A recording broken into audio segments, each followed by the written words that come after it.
Do you hear me good? Do Brilliant, you hear mate. me good? Really good. Perfect. Okay. Just to make sure. Right on. So you're aware of the Degen generation docu-series I'm working on, and Uh, so that's what I want to quiz you on. And okay. Yeah. it's Yeah. we'll start at the top. If you can try to explain to me your Degen philosophy and how it fits into the regular world. Well, the Degen philosophy, in my opinion, is the greed of man, right? It's the inability to be emotionless in investing, right? So the Degen aspect is the high speculation, the high rewards, high risk, individuals that are trying to, get the early gains that individuals got in crypto. So it's kind of like the hope of getting what has already happened. That's my definition of like degen. Degenning without philosophy, degenning without morals, degenning without um, calculation. It's that degenning is doing stuff without proper ways of explaining why you're doing it. Oh, I'm just doing it because we're doing it, right? And fascinating enough, it's something in the crypto world that I've found that's very manipulative, but at the same time very fascinating on a psychological and a sociological and an ethical level, where humans we know that we're very what's the expression? The expression is um you can anticipate what I can't find the word. It's they're humans are very you could know what they're going to do in advance because they're very predictable. Thank you. They're predictable. That's my degen philosophy. Is degening is being very predictable, understanding how people, predictability. It's like, oh well, that did 1,000x. Then if this is a meme coin, then we can do 1,000x, right? So I think degening is the inability of understanding what you're actually doing, but doing it in a way where everyone else is just doing it, you know? Yeah, and I guess that's how it kind of connects to this idea of this 4D playing 4D chess. So you're always trying Hmm. to anticipate what the other participants are up to, right? Exactly. So walking a And mile in their shoes. yeah. I I I feel like it's kind of checkers more than chess because degenning is the easiest thing. There's no, oh, I'm gonna degen in a smart way or in a tactical way. People say they degen in the same way. So it's checkers. It's because I find chess, when you're playing 4D chess, you have a lot of pawns. You have the pawn, the rook, the bishop, the king, the queen, and you have different avenues of what you want to do. You could give up your queen to take out his two rooks, which is more strategic if you know your opponent, right? So degenning is more like checkers, where I go, you know what I mean? Like it's very easy. The game is. So if you do this right, if you get in early, then you do this, then you do that. It's like an automatic, like, when someone does 3 times and eats you in checkers, like tack, tack, tack. That's degenning for me. Right. More like calculate, like understanding crypto mathematically on a computational science level and understanding it more technically of the software. That's more like 4D chess, in my opinion, because you have different tools, right? You have this blockchain, that blockchain, you have utilities, you have use cases. So I find that that's 4D chess. I think degening is more like checkers. Even though it's still a game and it's a very strategical game, I feel like it's simpler than chess. Right, okay. And just a heads up, try to keep look at the camera, mate, because at the Yeah, moment yeah, I'm yeah. looking off camera, so I'm not getting this connection. Yeah, I understand. Yeah, nice one. Okay, so there's a lot of anonymity, obviously, in DeFi and Hmm. in the Degen realm. Never really knowing, everyone's motivations. Like, how do you sort of grapple with that on a personal level, knowing, it can lead to Oof. like an enhanced paranoia, I'd assume. Yes, it does, because at some point you have to realize that, we're protected as individuals in the places that we live because, we're law-abiding citizens, we pay taxes and so on and so forth. And at some point you understand that, crypto doesn't really back you that way. But I think the anonymity aspect it was a beginning aspect where anonymity, you were forced into anonymity. Now it's a choice, right? It's the premium of crypto nowadays. The premium before was you have to get anonymity, and there's a cost to that. But now I feel like if you go look at GBTC, it's the ability to acquire crypto as a discount, and the ability to be anonymous has a premium now. For myself, it has been a hard step because I was very anonymous at the beginning because I've been in crypto for a long time. But I think the ability to see how it's been moving all this time and not just coming in during the peaks, it's the ability to understand that it's progressing and that we're moving forward, and that individuals such as myself and Richard, and people that come forth and say, hey, I'm this person and I do this in life, and I like crypto because it helps me to do this, is what we need, because it's the truth, and crypto allows you to be very transparent. But I think that for myself personally, the reason why I'm taking that step is because I do see a lot of ability to connect both worlds.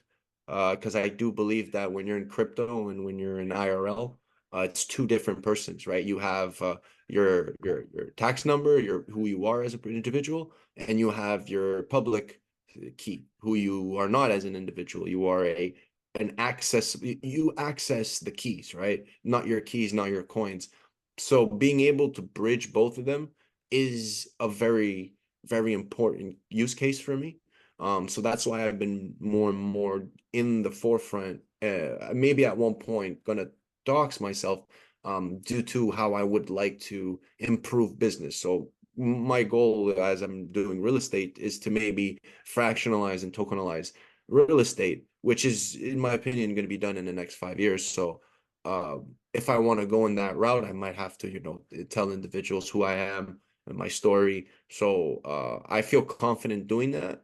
And I hope it helps a lot of other people do that also, because if there's a lot of people like myself that do a lot of good, that want to give a lot to crypto, I would suggest doing it now, because I'm not scared anymore to come out and say, oh, I do Bitcoin or I own Bitcoin.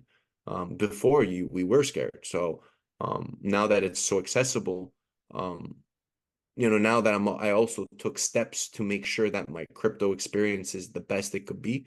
I feel very confident in the ability of crypto to change people's lives, whether they're rich, poor, whether they come from a first world or third world. I think um, taking the rails of the ship, or taking the mass of the ship, and the wheel of the ship, is the best thing that as humans at this point in time can do, because we all know how we're being taken advantage of. And crypto allows people to get out of the matrix. So, yeah. Yeah, no, and that brings me to the narrative, the competition between the various narratives that go on. Obviously, there is a universal narrative around crypto that, regardless of what project you're in, is pretty concrete in that sense. But within crypto, you have all the various blockchain projects, and then beneath them, you've got all the DeFi protocols that build on top of those. And the use of the narrative in the social media marketing, you see all the battles that go on, you know, Mhm. how's that to navigate in terms of, like, how do you know which narrative is leading and which one you should reject and what have. Well, for myself, it's hard to. It's been obviously the last 2 years, for people who obviously don't know. I've been running spaces on Twitter and trying to bring like an educational aspect to an everyday life on Twitter. For me, it's very easy to connect with other communities because I've researched so much crypto. I've done so much crypto. I've been part of other communities that I understand where they're coming from, and I understand how to relate to them. I think that's the most important part as an influencer, or as an onboarder, or as a representative of the ecosystem that you're in, is to properly be able to relate to the other individual. Uh, you know, I don't claim to be a Bitcoin maxi anymore because of the fact that Bitcoin maxis don't understand the individuals. They don't understand the EVM. They don't understand layer ones, layer zeros. They don't understand anything else besides proof of work. I understand their problems, and I understand where they're coming from and why, they're so loyal to the cause, because, well, if you've been in Bitcoin for a long time, it's been nothing but loyal to you too. So it's a bit where it's like, how can you, I don't want to say it on this, but like a Bitcoiner that's never touched EVM and giving us their experience, or giving a debate with someone on the EVM who was a Bitcoiner, that conversation really never goes anywhere. It never really is productive because one individual doesn't know the other. And I feel like a lot of toxicity in communities in crypto is the inability to relate to the other community, right? So, facts always beats insults, and facts always beats trolling.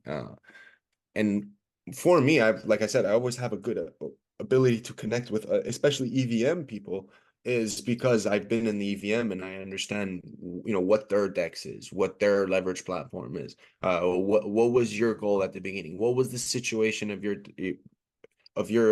fork at the beginning? What was your problem? Why are you where you at? With time, you research and understand things. And I find that the number one key that we don't do a lot in all the crypto communities is relate to one another and say, okay, well, I understand you do this. Now, if you were to understand that we have that here too, then you could do it twice. It's double time. You could do it 2 times. And especially for Ethereum bros, which I find we're doing the worst job on onboarding, is, hey, you do this here. Well, you could do this here also. And that should be the easiest thing to onboard and say, well, you could do 2 for the price of 1 right now. And I feel like the Pulse chain people have the best onboarding tools in this cycle. The Bitcoiners don't have it. The ordinals. How are you gonna bring in people with ordinals? ETH, everyone knows it's broken because they can't afford it, right? To us, Ethereum OGs, we know it's cheaper than it was at the beginning, but it's the dollar that unfocuses people's minds of, oh, is it really that cheap? Yeah, it is if you go check the stats, right? But yeah, I feel like we're in a, like, even though there is bad, like, Tom, don't get me wrong, I feel like we're doing so much good because at one point we didn't have conversations. The communities didn't have debates. It was just in your community and echoing in the world saying, oh, Ethereum's bad, right? The Bitcoiners were in their world saying Ethereum's bad. And they would keep kicking out individuals like myself. At one point, I said, no, the Ethereum's good. We could work together. And they used to take us away. And then Ethereum that started doing the same thing too, where it was like, no, let's develop everything here and let these people take our assets. And they want to be ETH killers. Okay, let them be ETH killers. And I think now Pulse Chain and the Pulse Chain community, because of so much hate that we've received and the ability to strive through technology, right? Not just speculation and kumbayanas. It's more about like, look at what we've done as a community, even though Richard's been silent since launch. I find that just that shows how much different we are than other communities, because when other communities, when the founder did nothing or left, stuff didn't really go that well. So we took the rails, we ended up making more platforms, and we're going and communicating. So we're getting a lot of other blockchains to come in. But the Degen aspect is a bit cool on Pulse Chain because it's cheap. And the Degen aspect works because of how the community reacts to it. So although degenning is not good, somehow, somewhere, how can you make that good, right? And the Tang Gang, the community that I'm part of, besides the RH ecosystem, we figured out a way to make that degenerateness, that degen, into so much education to the point where you have to pay to get what we were teaching you. But you don't have to pay with us. It's the other individuals, the furus, that are charging you to not even understand properly what we do, right? So we teach people how to build, how to utilize the blockchain, how to understand the blockchain, LPs, NFTs, ERC20s, you name it, how to build to onboard, how to create onboarding tools. So if people look at degenning as bad, well, it's only because you only degen, right? Like I said, you only play checkers, but we're playing chess and checkers at the same time, right? So we're like Andrew Tate, just one side playing checkers and one side playing chess and just looking into the camera and saying, I'm the G, So Yeah, there's positive that could come out of it. There's a lot of positive that can come out of DJing. It's just people have to make it positive. You know what I mean? Well, absolutely. The people drive everything at the end of the day, right? But just a reminder to try to keep a focus on the down the camera Yeah, lens. yeah, sorry. Your lines just Sorry, your words just hit harder that way. I understand. And no worries, mate. But all right, is it fair to say that there are only transactional relationships within crypto or Degen communities, as in, I'll only do something for you, you do something for me, or is there more to it than that? Because on the surface, obviously, it looks like everybody's driven by the Hmm. the value or the value in which they can either extract or exchange on a Yes. given chain. So I've throughout my years that was a big problem where, on Twitter Spaces before the Hex community before I started all these spaces, there was a lot of that, right? Where it's like transactional. It's like, what can you do for me? If you can't do anything for me, I'm not going to do anything for you. But I think what's different is that I decided to take a stand and not have a group of people with me to do it. I just did it, and somehow the group of people stayed and joined me. Um, I feel like if we think about if everyone should, like, how do I explain this? If we look at is everyone just transactional? Maybe yes, so that's why we're here, right? We're in a transactional world, an emotionless world, which is crypto. But if you bring in some IRL perspectives, which is as long as one person does it, is that's all that matters because that one person can create a catalyst where everyone grabs onto it, right? It's kind of like the rebel psychology where it's everyone doesn't feel the same way, but they're following the king's rules. But the rebel will somehow be the only one that does something out of the ordinary, not normal, be looked at as the black sheep, and somehow some way everyone drives, and that force of being able to understand what that one person's doing has always been the reason why, Braveheart, all these stories or anything in history that one man did it and had a group behind him. That's the story. And I believe that if I were to have started that, then it would have created an effect, a ripple effect in the community, and it did. So for me, I do understand what you're saying. I just think that I don't see it present anymore because I've created a place where, and with the help of a lot of people in the community, hundreds of people, I would say maybe 1,000, but hundreds of normal, consistent individuals, not any a high influencer, high end net worth person, just a normal individual, every individual all over the world coming together and for no transactional purpose, just help each other in their journey in crypto. And that's why I think it's such a beautiful experience to come through the Twitter spaces and the Tag Hang. Because we not only help you stay where you can make money, but we also help you to understand what is this complex expertise that's about to take storm and take over the world. Which is priceless in my opinion, because there is no free education in crypto. There is no you have to do the work, right? It's either you put the time and learn or you pay someone to teach you. Fortunately, paying someone to teach you never really brings you the right information. But I think doing stuff selflessly for free has been more beneficial because I remember someone I don't know remember if it was Richard or if it was Funding Jim, but they said your network should be more than your net worth, right? And the value of the network is really what matters. And I understood that because crypto relates to how if we could bring a bunch of people together with a lot of value, then the value together would be greater than individually. And it's it's reflected itself off the last 2 years. So long story short, our community, our direct specific community, probably did not feel a bear market. I don't know what a bear market is because we outperformed it.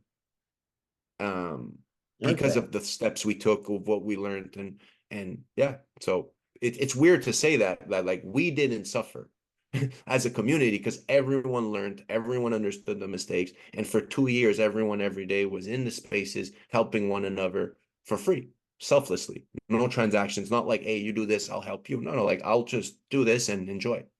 So yeah, I found that has helped us stick out than other communities. Good. Yeah. Okay. Now, I've actually met with the Tangang fellas. I've watched the birth of that community actually Mhm. from I think it was August last year, so some 6 months ago now. And Yeah. I was invited to create a token on Pulse Chain. G'day. It's called G'day. Now Yep. Yep. I'm looking at this token and I'm trying to figure out what's going on. I'm looking at the HOA token and watching what the Tangang are doing and listening. And I'm thinking about the application of Hart's law. Hmm.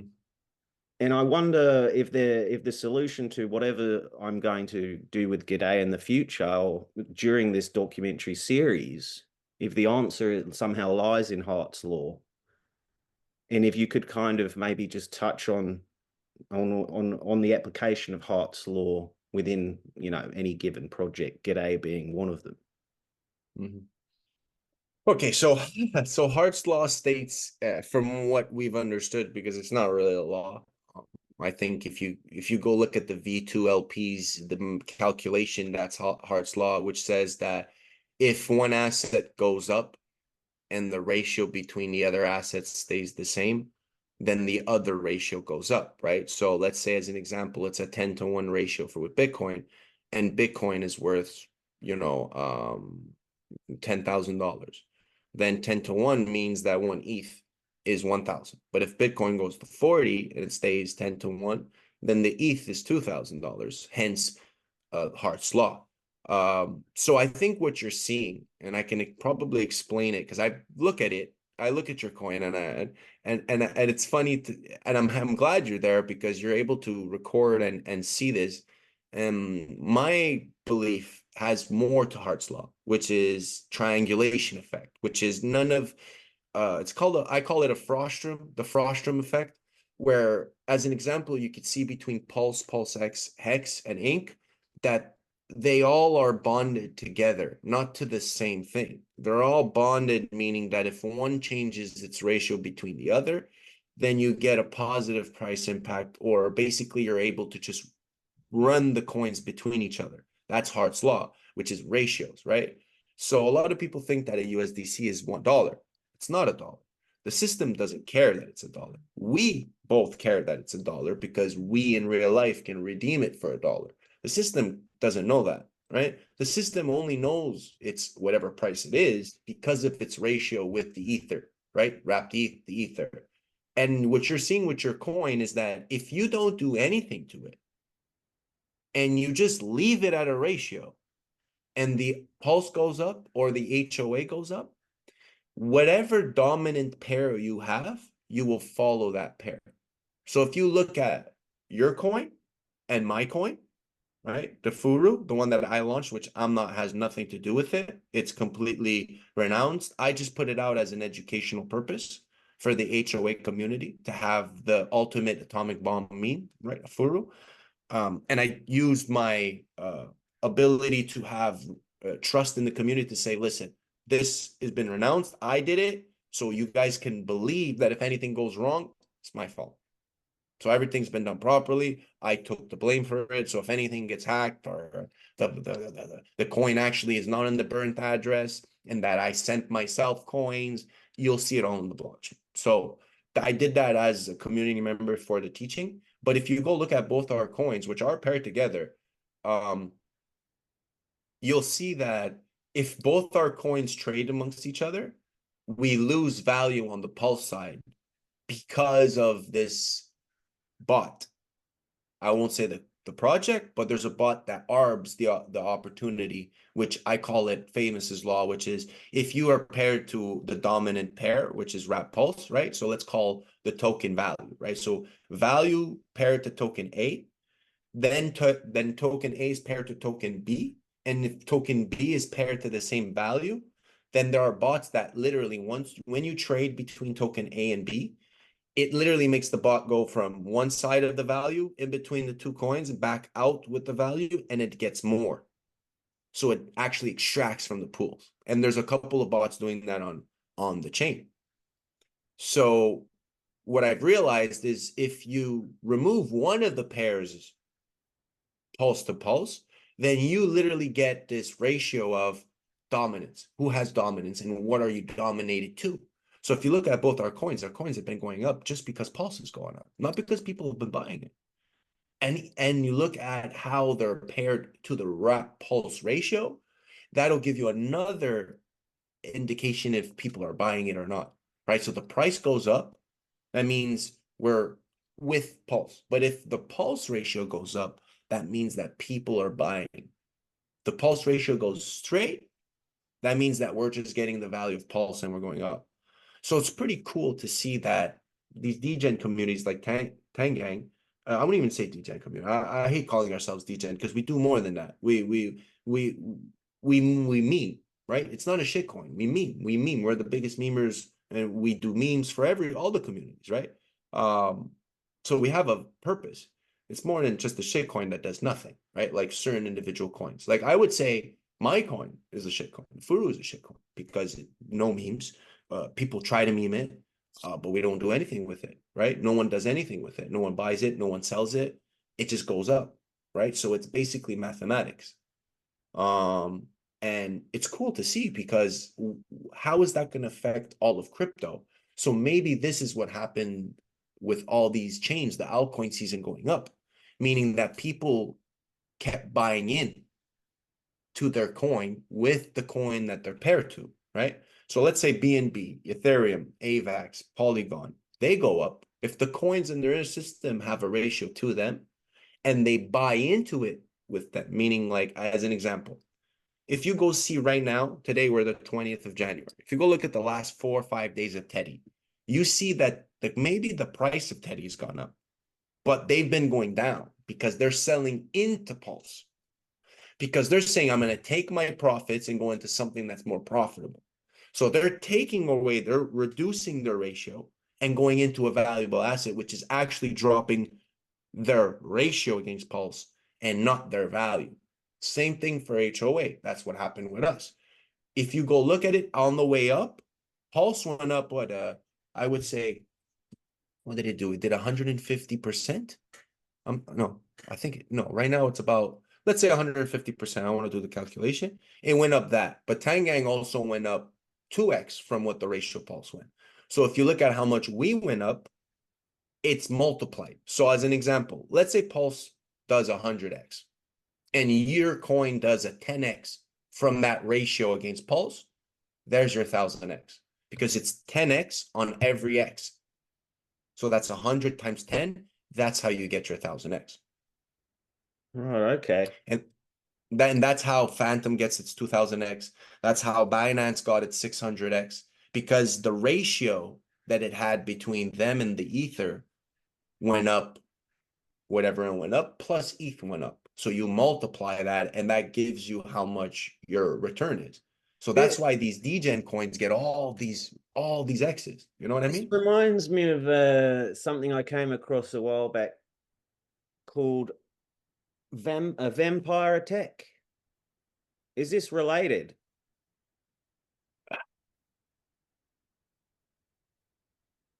A vampire attack is a bit more.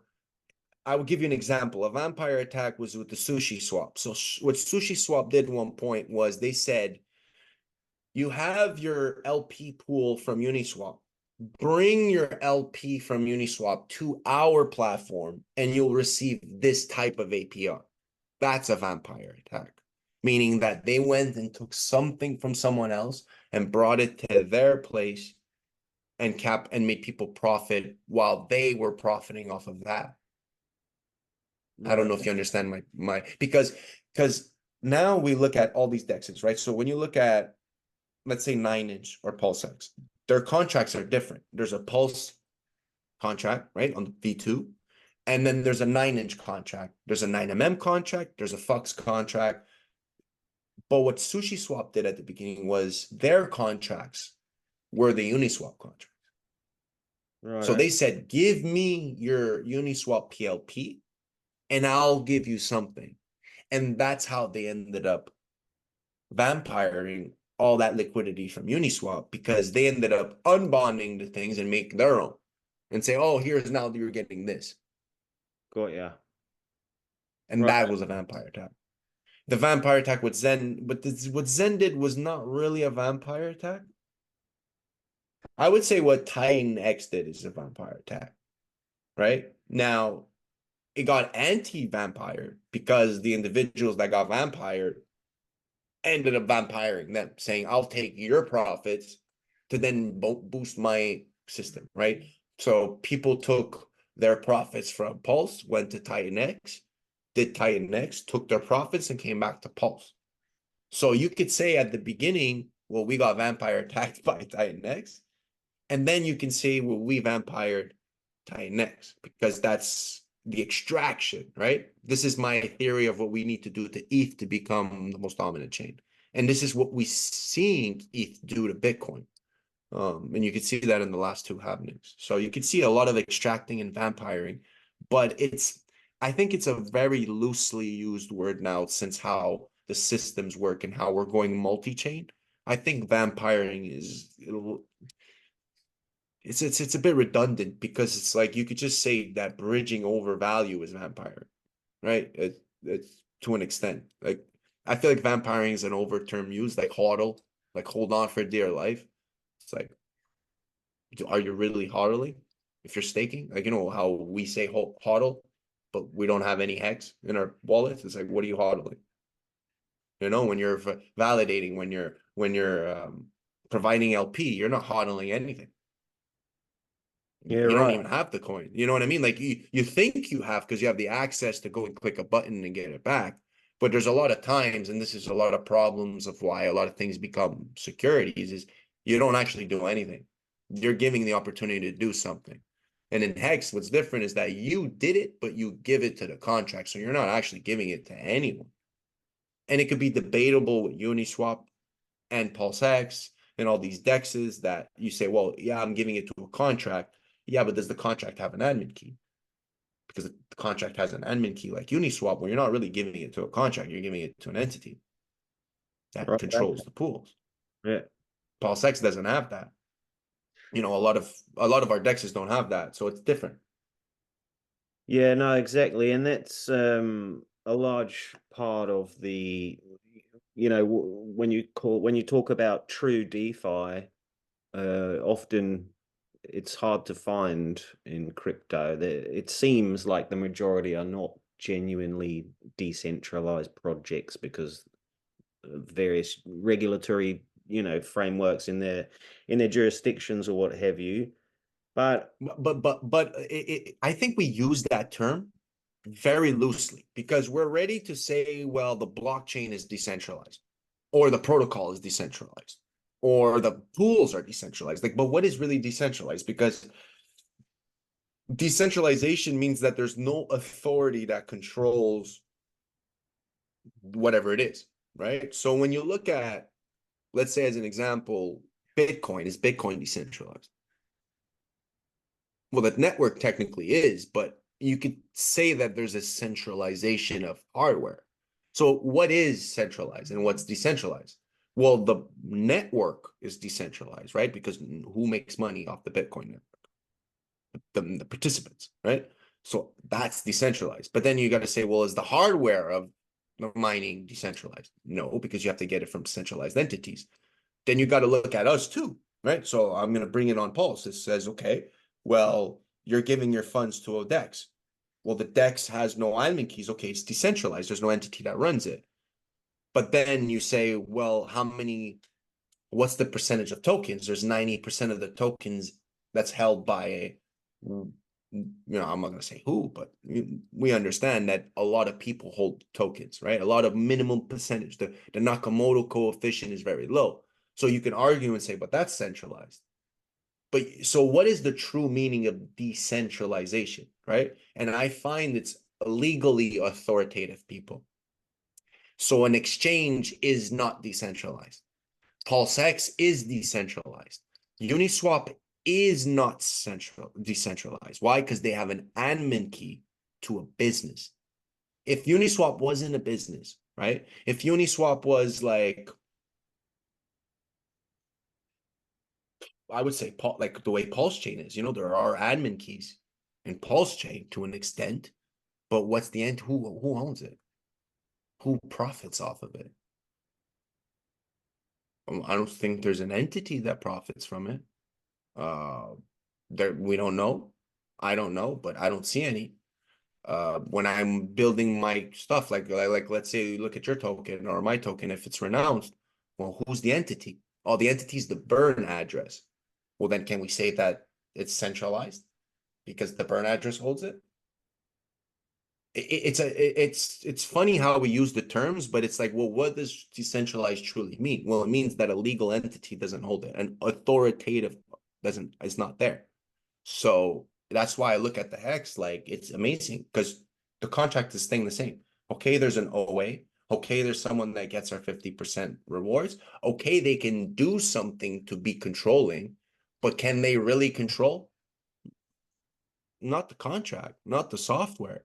Just like you look at, like I said, Uniswap, they can control the software. They can control the contracts. Do you think that, like, something I've noticed, and I think I can confirm it, but it seems like religious people, ex-military, drug, drugged up people, even disabled people, are primarily targeted to join various communities or Mhm. make up a lot of the individuals within this. Is that by design?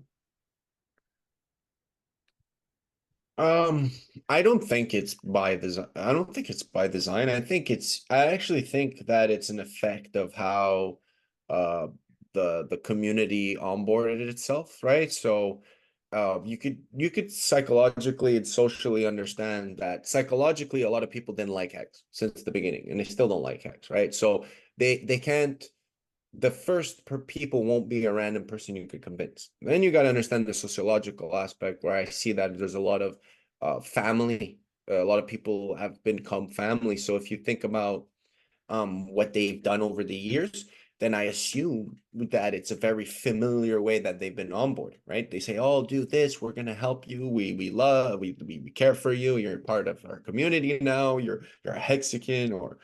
And I feel like it would just make sense that friends and family would be the first and foremost people that would get onboarded, right? The trust, right? Because if there's no internet trust, then the trust is, peer to peer. And if certain individuals are, from the army or from a certain type of environment, then, they're onboards that people close to them, which are the first people in, to will be kind of like them, right? Apple doesn't fall far from the tree. So that's maybe why I think the community is very concentrated. I've never thought we were that many people to begin with. There's not that many people in a lot of communities. A lot of people don't know that. You go look at data, not just stats on Twitter. You go look at data on the blockchain, and you could assume that there's not that many people on the blockchain. And when you see a lot of numbers and a lot of wallets and activity, it's usually exchanges because they issue everyone a wallet that then is tied to another wallet, right? So I feel like the numbers can be a bit more dived in, and we would find that we're not that different than other communities. It's just my opinion, psychologically and sociologically. The 4 years that we've onboarded, we've been more successful with our friends and family and close environment, so work friends, people from our past. So it would make sense that if it started off with individuals, in a military background or in a certain type of environment, that there's people from that background and that environment, right? Yeah, okay.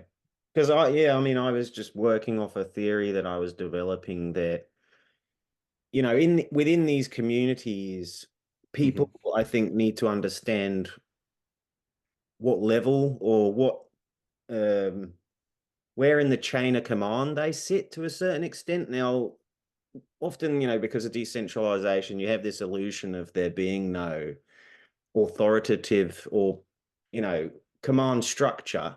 However, Hmm. some of the language used, for example, squids and whales, the seafaring terminology that sort of puts people in a type of hierarchical state Hmm. within a community.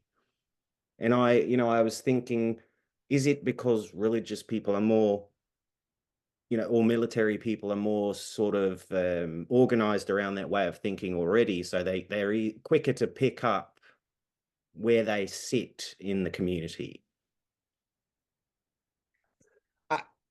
That's a good. I think the ranks does have an ability. I think the ranking system is to appease those certain type of individuals.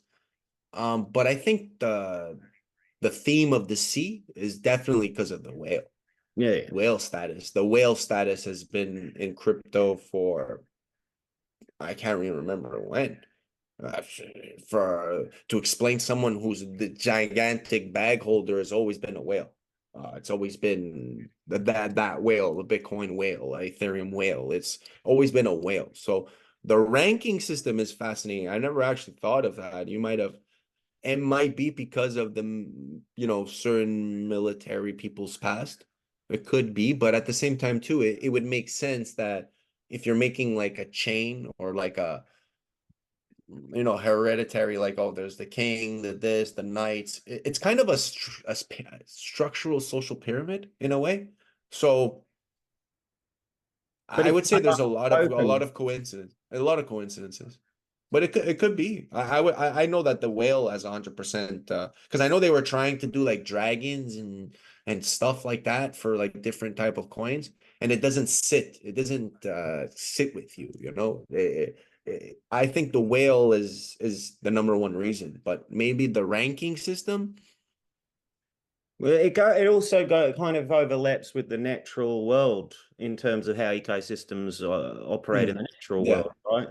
yeah. It's Uh, like I said, a pyramid. It's basically like a social pyramid, right? Where the tip there's a small amount of people and it gets bigger as you go down the pyramid, you know what I mean? So that's been, I think all of us, no matter how old, I think that all three different generations, the young, the us and older generation, we've all learned the pyramid of status, the social status pyramid and like the pyramid of things. So and I'm kind of looking at it like that. the food pyramid even as Yeah, well, exactly. Yeah, yeah, yeah. which is perhaps Always. a better The chick. analogy. Yeah, Given. the food chain. Yeah, 100%. Okay, so a new Degen has entered a project. How does he know or she know when they've entered what I refer to as useful idiot territory? So the idea, a lot of this, comes in the world of content creation as well, right? So Yeah, yeah. how do you know when you've become a useful idiot? I myself have been conscious of becoming a useful idiot to various projects as well. So I'd like to hear your commentary on that. Well, obviously the idiot is a negative tonality, but if you want to like use the definition and be like a useful idiot, well, I'm presuming then you're just not trying to be the brains, right? So you're not the person doing the calculations, you're not the person building, you're not the person educating, you're more of the person who does nothing, Let just me chilling. clarify. Let me clarify. Think of it more like puppets and puppet masters. So Oh yeah, yeah, yeah. But a that, useful yeah, idiot, yeah, you yeah, know what I yeah. mean? Okay, You okay. know what I I mean? understand what you're saying. So you're talking about the manipulation, the psychological manipulation that people do, and then force you to become an intelligent, useful idiot. Well, I you understand what you you're would saying. you would never know. You would never know that you'd wandered into that territory. So trying to sort of identify some key pointers that would let you know, oh, I've become a useful idiot to some other puppet master. Well, to me, it would be the ability to see a certain group of people always profiting, a certain group of people always in control. That you see certain always the same people getting the same treatment and other people getting different treatment. Um, it would be more authoritative. Like when you know you're in a place where people are manipulating you, right? You would know that the authority has a lot. Like so let's say a lot of speculation, like a lot of non-calculated things, like saying, oh, if you do this, then this, and don't worry, the like, and let's say in the Atropa system, you're in a very degen space when people are in the chat saying, trust the whale, trust the dev, he does this. But it's like, well, are you the dev? No, but he did this, so he might do it again. It's kind of like, okay, and then people hoping that are becoming useful idiots because nothing's intelligent and they're just being useful to the cause of making more people believe non-intelligent things. So like, yeah, there's that in every degen community for sure. And it's even to the point where Richard does that to us too, right?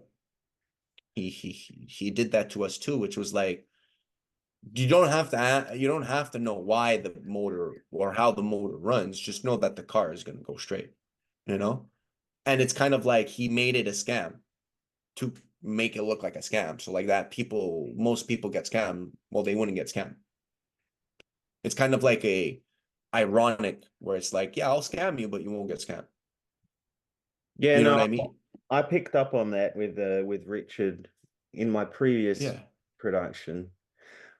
But because obviously that, I mean, and this behavior exists totally in the regular capitalist economy that everybody operates under for the last 100, 200 years, right? So it's not new to crypto, this behavior, which I think is quite fascinating. It seems like the crypto economy is more just an acceleration. It's capitalism sort of, you know, on steroids in a sense. And in that regard, when it comes to, one uh, this onboarding process where you're trying, people often say this about crypto is, you need to keep feeding newcomers into this machine in order to inflate the bags of everybody. Is that Yeah. Yeah, so? but that's business. Yeah, You know I what I mean? mean, Like I do that for real estate. I buy a house cheaper and I sell it more expensive. So I have to like all the like although I bought the apartment for cheaper, I know that they would be getting a good deal cheaper than what I'm selling them, but I'm not going to. It's kind of like that philosophy in my mind where it's like if we just look at crypto like, well, if we're just keep bringing people in to buy the next bag so we could sell on them. Well, everyone who's profited off crypto, no matter who it is, that's what they did, right? And that's what we're doing in stocks. That's what we're doing in business. That's what even the dollar store does to you when you go buy chocolate, right? They buy it cheaper and they sell it to you more expensive. sure, but So the argument with real estate obviously is the utility is that you have somewhere to live. Whereas in crypto, it seems like the utility, well, often you hear the utility is the community is the utility, yeah, isn't but it? if I already have a house and I buy a house, then you could look at me like why don't we look at real estate agents or people that are selling their houses as like, well, you're selling me your house, don't you have to live in it? Like I sell houses for a living, but I have my house. Why am I selling a house? That's how I look at it more like, But the function of a house is clear, it's crystal clear to everybody, right? Whereas, I mean, often with crypto projects, it's not entirely clear what the it function is. And is, but try to if you were to if try you to were to make sell if you were look at the camera, mate, if you can. Try oh, to oh yeah, remember. sorry, my bad. My bad. Let's say you ask someone who doesn't live in houses, try to sell them a house. Do you think that they'll look at the house as like you're trying to sell them something greater than what they need? Like, you know what I mean? Like there's individuals in this world, not us, right? Because we live in houses, apartments, and we have, computers. But our individual in the world, if you try to sell them something and they don't need it, then they'll look at the same way like that, right? So I'm looking at it more like, yes, the house has a utility, but that's IRL. Like you can't look at crypto and say, well, what's my IRL utility? Well, it's not IRL, it's crypto, right? So what's a crypto utility? Like a lot of people say this, it's like Pulse has more utility than PulseX. Actually, they're wrong. Pulse has 6 functions. PulseX has 13. So which one's more utile? Which one can be more utilized? Well, the one has more functions, right? So the definition of utility is what can you do with it? So if we call a spade, well, the more functions you have on the coin, the more you can do with it, right? Now, I think it's more like the use case is what people try to use as utility, right? So what's the use case of your house if it's to live in it? How are you making money? Right? So a house should make you money, right? A house is profitable. A house is an investment. But if you use the house just to live in it, how is it profitable? Well, you got to sell it. So it's kind of like the Ethereum. Well, I buy Ethereum. I have the utility, which on the blockchain is the functions. And then when I want to profit off of it, I sell it. Now I could sell it at a lower price or at a higher price. Now, am I scamming someone if I tell them to come in and buy mine that I bought cheaper? I don't know. I think it's debatable because it depends how you explain it to them, right? So in business, there's two words. There's caveat emptor and caveat venditor, which is a vendor can only has to tell you so much, right? Just like you as a buyer, you have the rights to know so much. Like you don't have to know what the pistons are made of or how they or what's the like they don't have to tell you that stuff. They don't have to tell you that, oh, if you click this button and this button, then there might be a problem. They don't have to tell you that. They need to tell you if there's this problem and this, if it's I don't know if you understand what I'm saying. Like No, I it's do. it's a rule of business. It's a rule of business where the vendor has the right to say so much, right? Because that's proper business, and the buyer needs to know so much. Like you can't buy a bike thinking that the bike is going to drive you. You have to you can't look at the guy and be like, well, I thought this bike was going to drive me to work. Well, no, it's a bike. You have to pedal it. I didn't want that. Well, what do you mean? You bought the bike. You have to know that you pedal a bike. That's kind of in the rules of like consumer protection. So I think like on the blockchain, if someone comes into something without looking and researching, it's you deserve to get it. You deserve to get screwed because this is an expertise. This is investing. You can't go see a financial advisor and say, yeah, my best friend told me to buy $2 million of this stock. I want to buy it. The guy's gonna say no. Why do you want to buy this stock? There's KYC rules, right? Legally. But on the blockchain, what's legal, right? So I think this debate of like if crypto has this ability to maybe get the next in like a Ponzi, well, I don't think it's substantial enough because if there is no centralized entity that receives the money that you're getting, and if people are not getting paid out by that entity, then it's not a Ponzi. It can't be a Ponzi. It has Ponzinomics, but it's not a Ponzi by definition.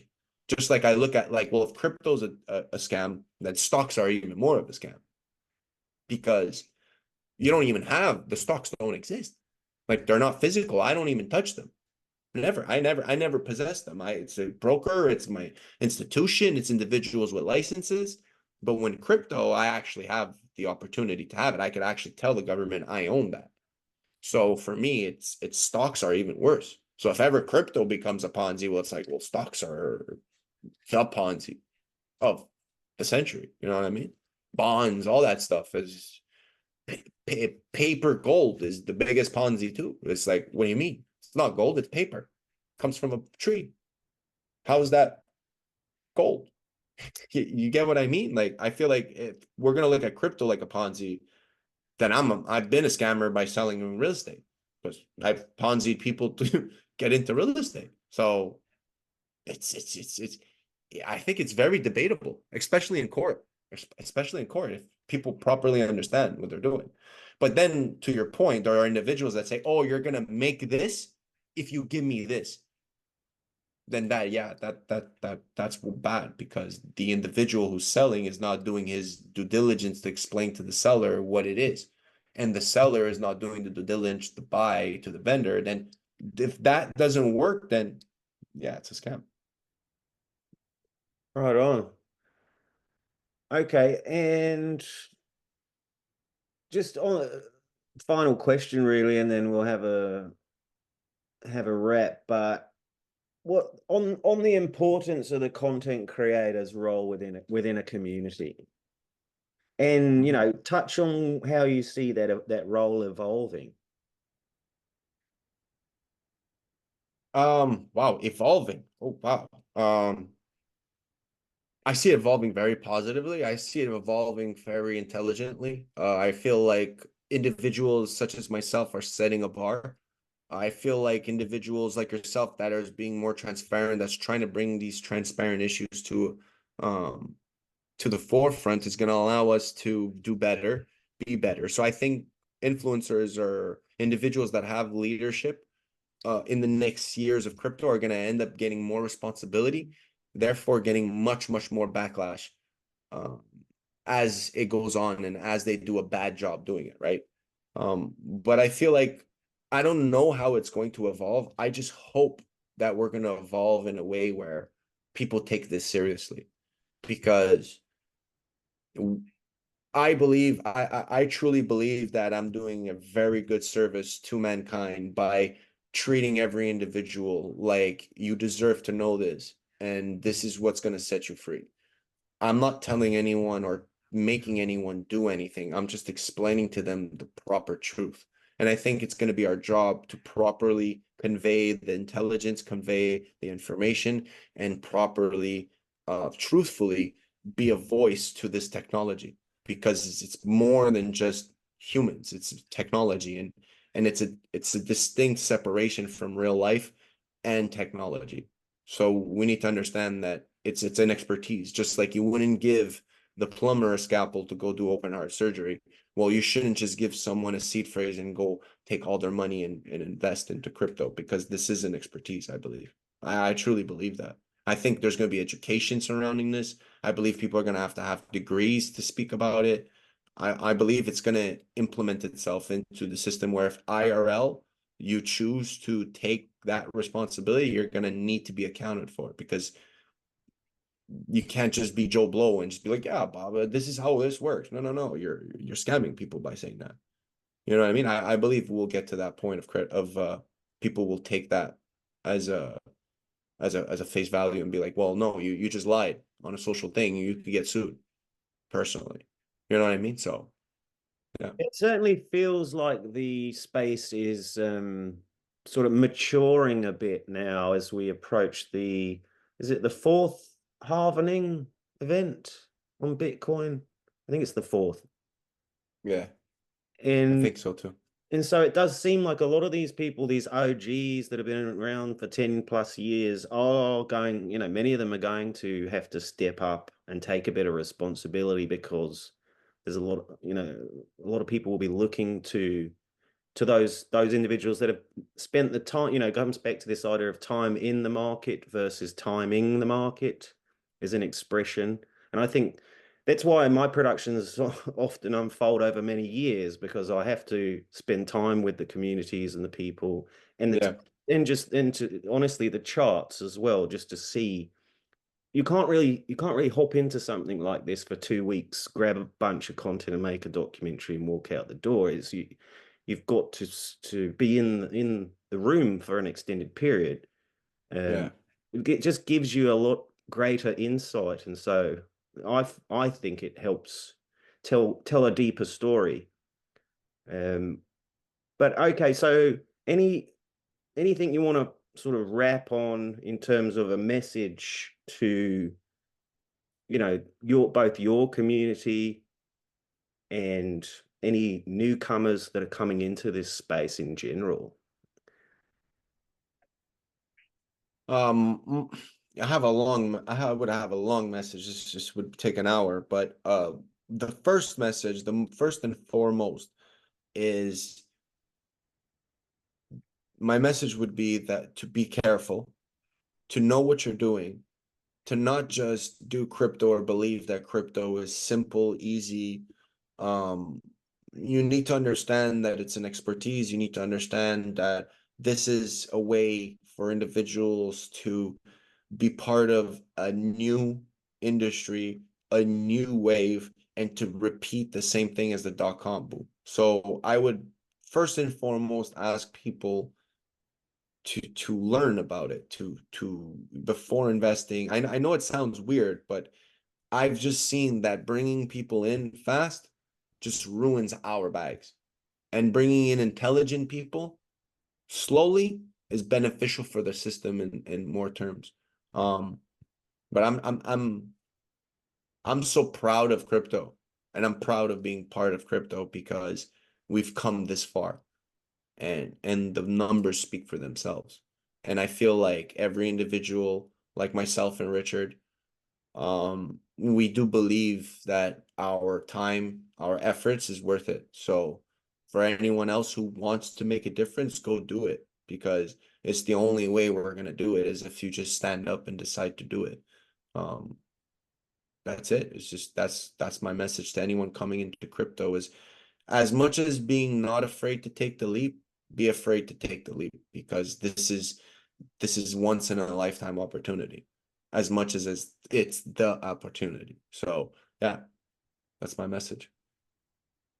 Right on, mate. Perfect. I appreciate you taking the time. And yeah, it's the last few interviews have been really, really good actually. I'm starting to get to grips with the material and I you know, can't wait to see your stuff, man. I really, I thought you were a troll, but then when I saw your video, and I, I, it, I actually was hoping, dude, that the thoughts wasn't gonna be that good. Yours thing was better than thoughts, than the thoughts, than the highest of stakes, in my opinion. As a crypto guy, I was like, wow, this is so fucking cool what he did. I Like appreciate what? you saying that, mate. And Man, I'm not even joking. I'm being dead honest. I hated the highest of series. I thought it was such a waste of good quality equipment. It was a waste of good quality equipment because they didn't even, and a waste of Richard's time. Because like, yeah, okay, Richard's things were cool, and like you see, he's like you're meant to be on camera, dude. You're amazing. It's you should be more active in the communities. Come up, speak more. You should, man. yeah, I'm I serious. Mate, it's just, it's difficult. I have a few other projects running in parallel as well. So, but I mean, I certainly would love to be. And I've actually, I've queued up Too Spooky for hopefully an interview next week. Nice, nice. I interviewed him obviously in the Hexagons doco as well. So he's a nice chap. I'm keen to get a look at the Tan Gang and the HOA and how he's feeling about it after the first 6 months. But Yeah, I haven't seen the highest estates yet. I'm gonna get around to watching that soon. So, but yeah, no, I've been pleasantly surprised by the feedback I've had so far from the Hexagons doco. So, and this Degen Generation series is going to be along the same lines as well, obviously. But I'm going to try to broaden it 100%. out a bit because I've been looking into so many communities, mate, and I'm starting to see a lot of overlapping context that might not necessarily be noticed when the echo chamber and everything like Yeah, that, yeah, yeah, stuck in their little bubbles, right? yeah. I have a unique perspective, and I'm looking forward to sharing it. And I, want to thank you again for taking the time to My pleasure, man. appear in it and share your thoughts.